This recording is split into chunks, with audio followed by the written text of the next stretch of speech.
G7 बैठकीमध्ये सगळ्या देशांच्या प्रमुखांना बोलवलेलं होतं, परंतु विश्वगुरू म्हणून घेणाऱ्या आणि जगामध्ये ज्या नेत्याचं नाव आहे ते म्हणजे आपल्या देशाचे प्रधानमंत्री नरेंद्र मोदी साहेब. पण त्यांना दुसऱ्या रांगेमध्ये उभा करणं हे खरं तर मला अपमानास्पद वाटलं. विश्वगुरू नेता आहे आणि पाठीमागं त्यांना उभा केलं जातं. कुणाचा अपमान आहे? नेहरू गांधींचा पूर्वी अपमान झाला होता का नाही मला माहित नाही, त्यावेळेस मी नव्हतो. पण मी आता माझ्या प्रधानमंत्र्याचा अपमान बघू शकत नाही. भारत हा सर्वश्रेष्ठ देश आहे, जगामध्ये त्याचं नाव आहे. आणि मोदी साहेब जगावर राज्य करू शकतात, इतकी विल पॉवर आहे त्यांच्यात. त्यांना मागं उभं करणं हा G7 जे काही हे भरवतात ना, यांचा करावा तेवढा निषेध कमी आहे.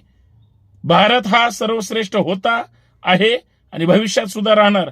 मोदी साहेबांना पुढच्या बैठकीला पुढच्या रांगेत उभा करा. पहिल्यांदा तुम्ही पुढे घेतलं आणि आता नंतर मागं पाठवता का? हे बरोबर नाही. निषेध करावा तेवढा कमी आहे. जय महाराष्ट्र, जय भारत.